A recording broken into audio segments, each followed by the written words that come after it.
iyo Imana yaradutabaye n'ukuri kose twaravuye mu muryango wa papa ubu turi mu muryango w'abana b'Imana twavuye mu muryango wo mu mubiri mu muryango w'abasambanyi mu muryango w'abaraguza mu muryango w'abaterekera mu muryango w'abanywanzoga cyane yewe barakera sinahora n'inzoga nyinshi cyane razingana n'amazi kambabaza nkarakako kurara mu gahinda yo ariko undi mu muryango w'abuzuye mwemuyera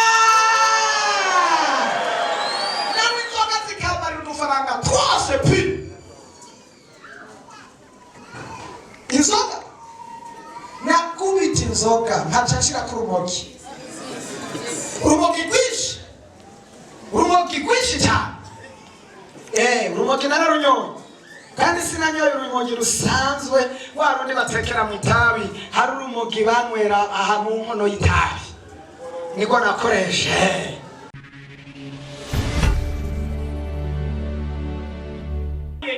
yuko hari iminsi natakaje nkakora ibitari byo aza yisanga yarakwiye mu byaha hari ibyaha uriko urakora ibitari byo sibyo wahamagariwe sibyo Imana igomba gukora ariko usone hariya mu itanguriro yihamagara Aburahamu igice cyaho cya 12 ku murongo wa mbere reka wumve ingene hameze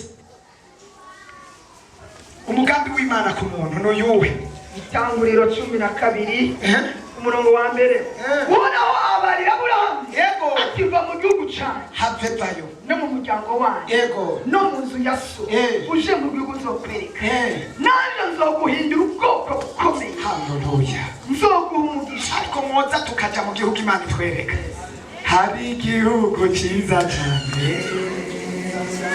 twasezeraniwe n'Imana yo haleluya kuko yatayakitweretse abantu ni heza cyane ni heza yemwe abantu ni heza cyane mukazobayo abantu ni heza cyane haleluya tuzohurirayo bagenzi Imana igira Aburahamu amina bameze ibintu byo kubanwa bameze ibintu by'ibigirwamana mu muryango wanyu urabona basenga Imana atarizo bamubwo busambanyi bamubwo buboregwe bamubwo byituzo bibi bamwibyo kuraguza bamwibyo gukorora inda bamwibyo byaha uze mu gihugu ndakweretse kandi n'icyo gihugu zokugira ihanga rikomeye ko nta muntu abyumva ngo atere haleluya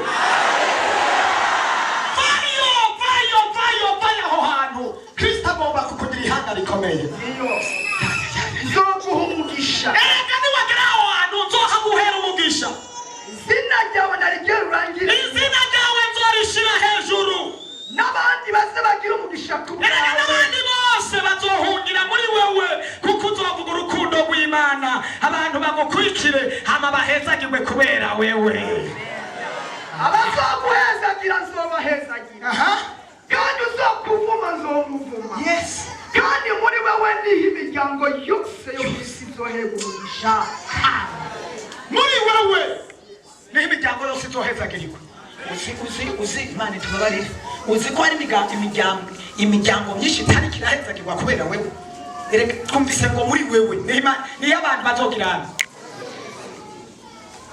ni abazohezagirirwa muri wewe ariko Imana yo mwijuru Imana yasizeho wewe kugira ngo imiryango yose itabarirwe muri wewe imiryango iruhukire muri wewe amafamiye atabarirwe muri wewe ya haleluya Imana nishimwe Imana ifashe kuguma mu bugombe bwayo Imana yo mwijuru ifashe ngume mu mugambi wayo kugira ngo imiryango myinshi itabagwe kugira ngo imiryango myinshi ikizwe kugira ngo imiryango myinshi ikire kugira ngo imiryango myinshi ironke umugisha ngumye mu bugombe bwayo imiryango myinshi izoronka umugisha ninava mu bugombe bw'Imana nzoba ngiye mu muvumo kandi abo nzohezagira nzoba ndabahaye umuvumo ibyo abazosengera nduye mu bugombe bwayo nzoba ndabahaye umuvumo kuko nzoba ndi mu n'umuvumo, ariko Imana ishoboza iminsi yo kubaho kwaje niyigumire mu bukombe bw'Imana kugira ngo imiryango yose ironke umugisha.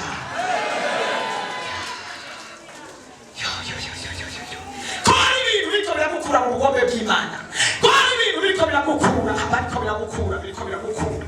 Va mu gihugu, va mu gihugu, va mu gihugu caca, oya va mu muryango wa so. Nawe ntuzi ko so yasambana afise abagore batatu nkaje yari afise abagore bane. Ntavuye mu muryango noba ngowe. Papa yagize abagore bane. Ntavuye mu muryango ibara ryo bariguye. Narapfuyeyo none Imana yarantabaye. Narafite yarapfuye. Mu yigende mu muryango wa Kristo Yesu. Ubu iyo tutakizwa twogiza abaguru 8 yeshe. Imana yarakoze uko twakishijwe. Iyo Imana yaradutabaye n'ukuri kose. Twaravuye mu muryango wa papa, ubu turi mu muryango w'abana b'Imana. Twavuye mu muryango wo mu mubiri, mu muryango w'abasambanyi, mu muryango w'abaraguza, mu muryango w'abaterekera, mu muryango w'abanywanzoga. Yewe twigendera mu muryango w'abuzuye impemo yera. Imana idufashe cyane. Haleluya. Haleluya. Narakera sinahora n'inzoga nyinshi cyane. Razingana n'amazi kambabaza nkakako kurara mu gahinda. Ya! Ariko ndi mu muryango w'abuzuye impemo yera. Nawe inzoga zikambara udufaranga twose pi. Inzoga nakubita inzoga nkaca nshira ku rumogi. Urumogi rwinshi cyane. Urumogi nararunyoye kandi sinanyoye urumogi rusanzwe warundi batekera mu itabi. Hari urumogi banywera aha mu nkono y'itabi niko nakoreshe. Iyo rwarumogi rubi cyane. Ndejeje kurunwa nagiye ibitoki 3 ndumwe imisoko kimwe kingana gutya n'amabasi 3 y'ibiti y'amateke. Amabasi yuzuye 3 y'amateke. Kubita igitoki nkaca nkakigaya ukamenga sinahaze ipa amateke ipase kubita ibintu biti bundi tukoza kubita burya bita wewe amabasi 3 y'amateke. Mana we mbega ko n'amateka agoye kubona tuta ivyo bintu bihebe n'ukuri kose. Yewe amabasi 3 n'imisoko 2 y'ibitoki. Ibintu umuntu atokwikorera rumwe bikaja mwiyi nico gituma yinda ubu yahevye kurya yari yariye vyinshi. Irikirano kipera. Yewe haleluya. Iyo miryango nayivuyemo y'abanywa rumogi kunywa urumogi.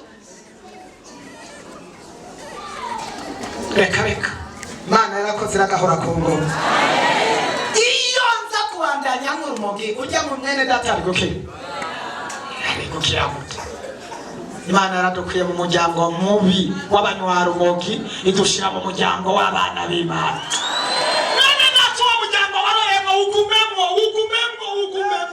ugumemo uzohahera uzohabonera umugisha, ugumemo uzohabonera Imana, ugumemo uzohabonera amasezerano, ugumemo uzobona ibyiza byo mw'isi n'ivyo mw'ijuru, ugumemo uzobana na data, ugumemo niwahamagara Imana izokwitaba, ugumemo abadayimoni nibagutsinda canke nibagutera ijuru rizoza rigutabare. Yaba bavyumvise bari gutera haleluya.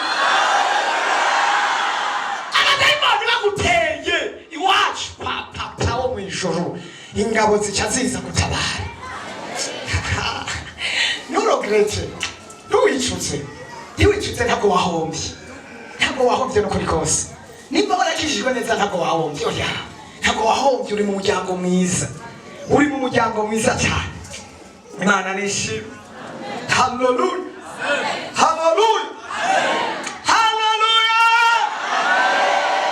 Ibrahamu Imana imukura mu uwo muntu ikimugira sokuruza w'amahanga. Igituma uyu munsi tukinjira mu muryango w'Imana data wa twese. No gutuma tuvuga ngo Imana ya Abrahamu, Imana ya Isaka, Imana ya Yakobo, Imana ya Daniyeli, Imana ya Yosefu, Imana ya babandi bava mu miryango y'isi bakaja mu miryango y'abana b'Imana. Abamaze kuja mu muryango wa Kristo, haleluya. Numva ndiko ndafashwa no kuri kose. Imana idutabara, Imana itugire neza. Hari igihe Mose yaha cyo gukura abantu muri Egiputa ibajana he Ikana mu gihe ciwe yagumye mu buntu bwa yagumye mu mugambi w'Imana. Ariko ndiko ndibaza ko ari umugambi w'Imana ifise ku muntu, ko ari uguhezagira, ko ari ukugwiza, ko ari ugukiza, ko ari ukuganza, kuri wa mugambi w'Imana. Kandi tukabona abantu bose bawugumyemo mu uwo mugambi w'Imana bashitse ku ntumbero. Turabonye Ibrahamu, turabonye na Mose ingene yagumye mu mugambi w'Imana. Mose yari afise umugambi wo gukura abantu muri Egiputa abajana mu gihugu cy'i Kanani, kandi yarabikoze ahura n'intambara nyinshi. Igihe ciwe arihangana, birashoboka. Nagomba nibuke haleluya.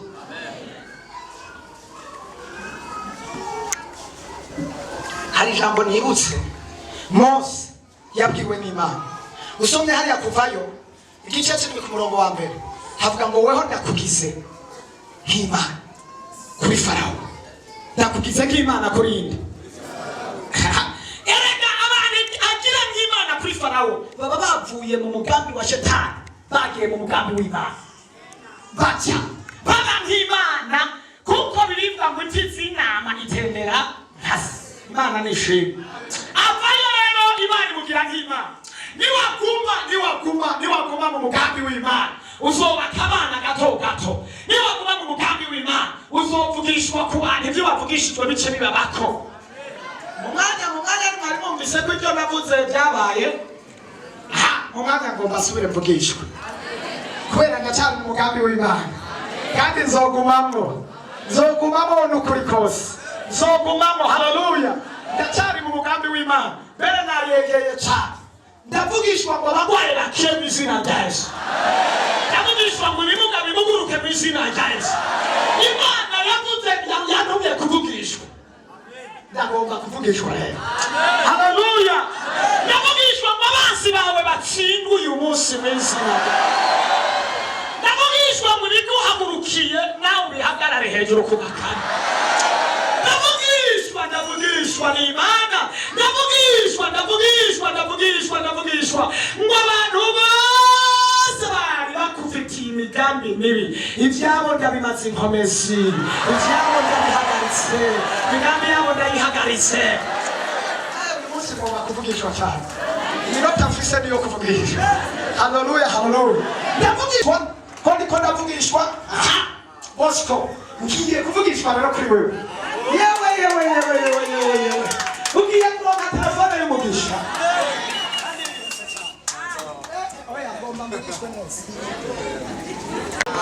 Avugishijwe ku bantu, nta kindi Yesaya yahamagariwe kugira ngo avugishwe. Mana nishimwe. Bosco sinari bwaheze kuvugishwa, ndagarutse. Haleluya. Ndagarutse.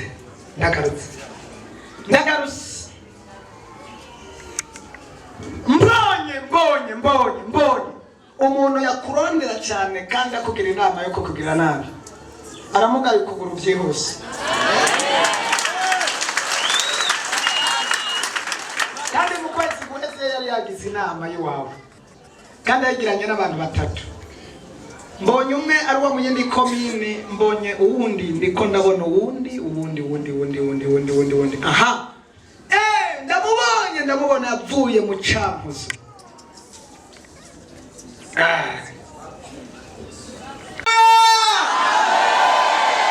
Haleluya. Hari umuntu ari inyuma. Mbega Mana yo mu ijuru ndamubona mute? Ko mbona ari benshi. Ko numva ndetse ndakwegwa hariya inyuma. Cyangwa mbere yewe ikimenyetso hagarara.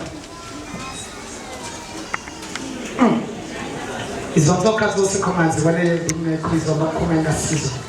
Aha, wowe wayibonye gute? Hari niyumvira ko ikimenyetso Imana yambwiye.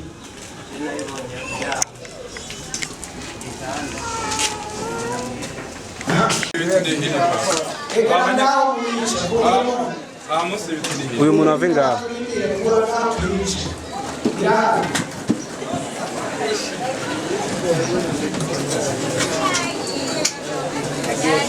ariko yari ngahaye maze twese bayibonye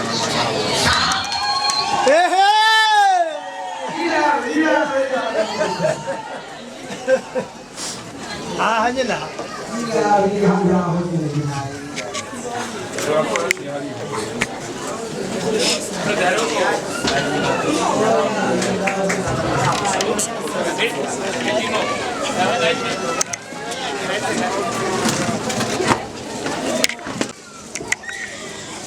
Anyaruke wayibonye akayereka abandi anyaruke amusengere.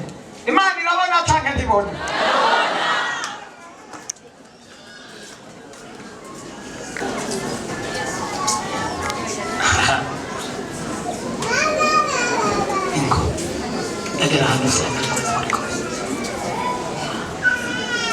Nyaguhora hose umwami wacu Yesu. Tapasi loteke meme time tuteke robo sike oto rese meme time tu. Nta bushobozi umufiseko. Ndategetse toposi rice meme tu teka rabas. Toka katika jina la Yesu. Nta bushobozi umufiseko wanzoka. Ndategeka wanzoka we. Tapasi subiriyo wajuva. Subiriyo warusha. Subiriyo warujuva. Toka onondo Jesi. Ondoka.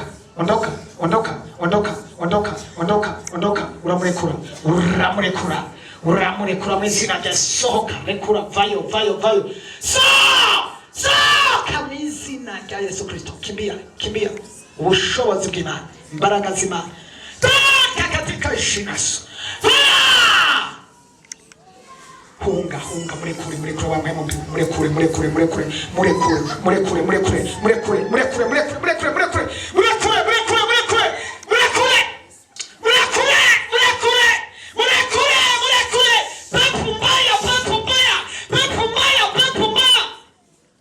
ubushobozi bw'Imana bumukoreka mu izina rya Yesu.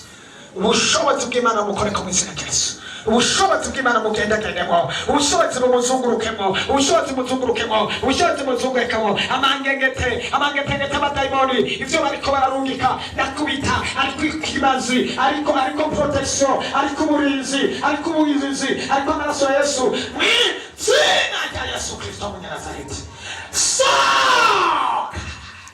Toka onondo Jesi. Kimbia. Toka.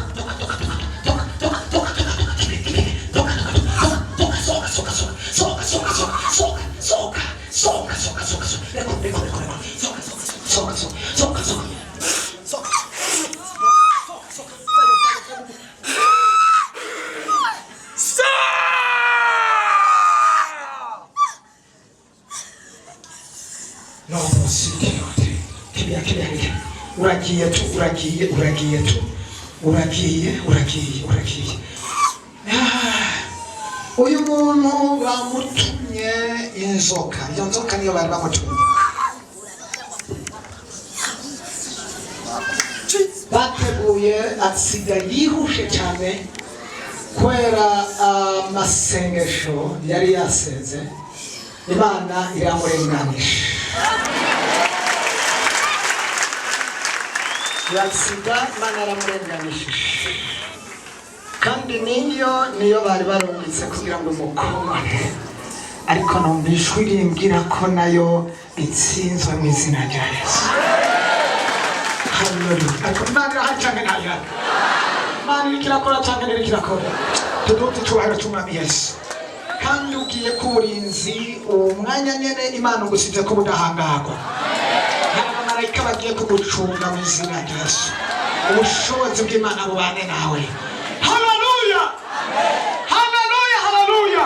Mu gihe cy'Imana, mu gihe umugambi w'Imana ugiye gukora ku buzima bwawe, wogume mu ruhande rwayo mu mugambi w'Imana. Imana nayo igiye gukora ibikorwa byayo mu izina rya Yesu. Yewe haleluya we. Wowe guma mu mugambi w'Imana, guma mu mugambi w'Imana. Imana nayo igiye gukora igikorwa cyayo. Irambye ngo igiye gukora icyayo. Irambye ngo igiye gukora igikorwa cyayo.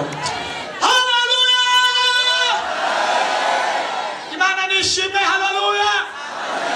Imana nishimwe, haleluya! Guma mu mugambi w'Imana. Imana nishimwe. Haleluya! Haleluya! Mvugishwe cyane ndeke. Yewe. Haleluya.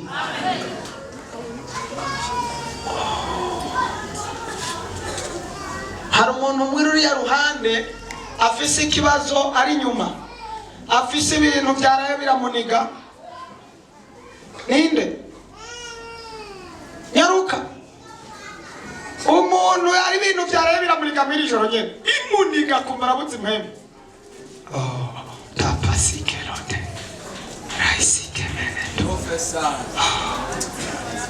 Imana irabona cyangwa ntibona? Imana irakora cyangwa ntirikora? Imana iratabara cyangwa ntirikiratabara? Toposike lote menetu. Yes, au nom de Jésus, au nom de Jésus, mu izina ry'Umwami Yesu, izina ry'ubushobozi, ndagutegeka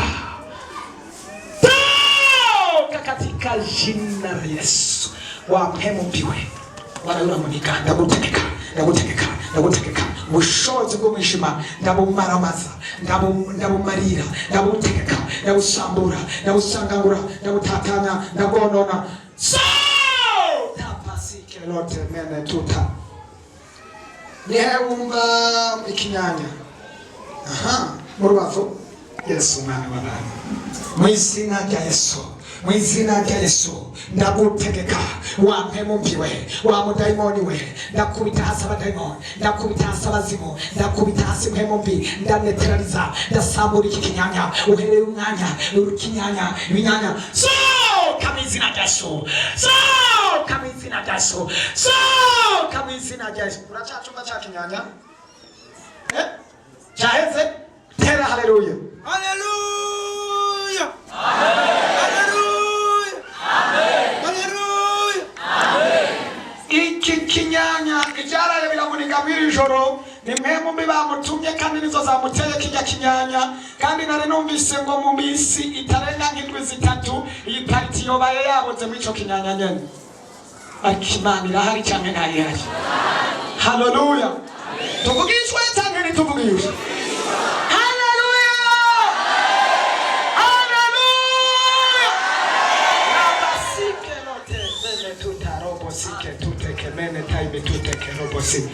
Wewe wifashe ku munwa, Imana irambwiye ngo yahagaritse amarira mu rugo rwawe.